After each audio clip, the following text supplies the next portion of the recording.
নমস্কাৰ আপোনালোক সকলোকে মোৰ ইউটিউব চেনেল মনোজ শইকীয়া এডুকেশ্যনলৈ স্বাগতম জনাইছো। আজি মই আপোনালোকৰ বাবে প্ৰস্তুত কৰি অনা ভিডিঅ'টোৰ শিৰোনাম alternate identity proof other than EPIC for the Lok Sabha election 2024 2024 Lok Sabha নিৰ্বাচনত ভোটাৰ কাৰ্ডৰ বিকল্প হিচাপে কি পৰিচয় পত্ৰ গ্ৰহণযোগ্য হ'ব। ভাৰতীয় নিৰ্বাচন আয়োগে এইবাৰৰ নিৰ্বাচনত ভোট দিবলৈ অহা ভোটাৰসকলৰ সুবিধাৰ বাবে ভোটাৰ কাৰ্ডৰ উপৰিও আৰু কেইবাবিধো পৰিচয় পত্ৰক বিকল্প পৰিচয় পত্ৰ হিচাপে আনিব পাৰিব বুলি নিৰ্দেশনা জাৰি কৰিছে। এই ভিডিঅ'টো ভোট গ্ৰহণৰ দায়িত্ব পালন কৰা সকলৰ বাবে অতিশয় জৰুৰী, গতিকে ভিডিঅ'টো স্কিপ নকৰাকৈ শেষলৈ চাব বুলি আশা কৰিলোঁ। তেন্তে আহকচোন ভিডিঅ'টো আৰম্ভ কৰোঁ।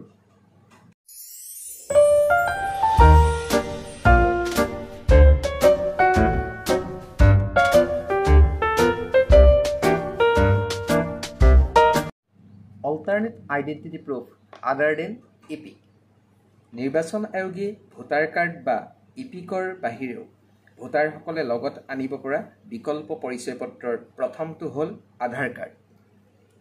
এইটো হ'ল আধাৰ কাৰ্ড। আপুনি নিজৰ আধাৰ কাৰ্ড দেখুৱাই পৰিচয় সাব্যস্ত কৰিব পাৰিব।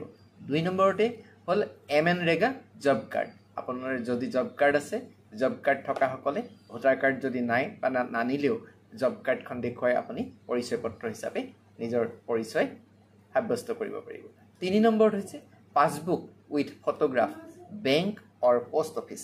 বেংক বা পোষ্ট অফিচৰ পাছবুকখন, ফটো থকা পাছবুকখন হ'ব পৰিচয় পত্ৰ হিচাপে ব্যৱহাৰ কৰিব পাৰিব। 4 নম্বৰত health insurance smart card. Ayushman card যদি আছে তেনেহ'লে আয়ুষ্মান কাৰ্ডখন আপুনি পৰিচয় পত্ৰ হিচাপে লগত আনিব পাৰিব।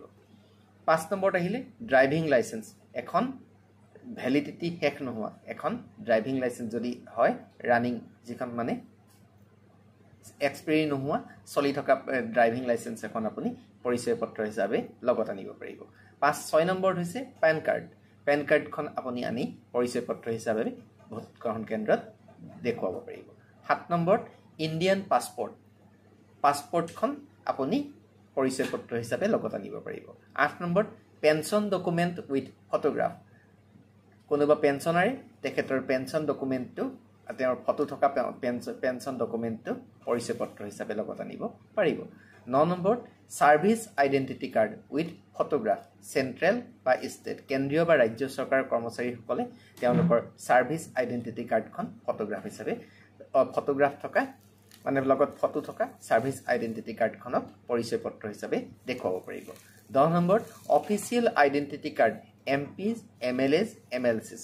MP, MLA বা MLC সকলে তেওঁলোকৰ অফিচিয়েল আইডেণ্টিটি কাৰ্ডখন পৰিচয় পত্ৰ হিচাপে দেখুৱাব পাৰিব। Unique disability ID card. দিব্যাংগসকলে ministry of social justice and এম্পাৱাৰমেণ্টৰ পৰা প্ৰদান কৰা যিখন ইউনিক ডিজেবিলিটি ID কাৰ্ড আছে সেইখন পৰিচয় পত্ৰ হিচাপে লগত আনিব পাৰিব।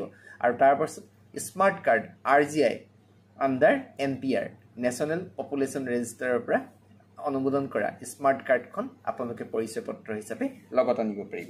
এইখিনি হৈছে এইবাৰ ইপিকৰ বাহিৰে বা ভোটাৰ পৰিচয় পত্ৰৰ বাহিৰে অন্য যি এইখিনি ডকুমেণ্টক আপোনাৰ পৰিচয় পত্ৰ হিচাপে নিৰ্বাচন আয়োগে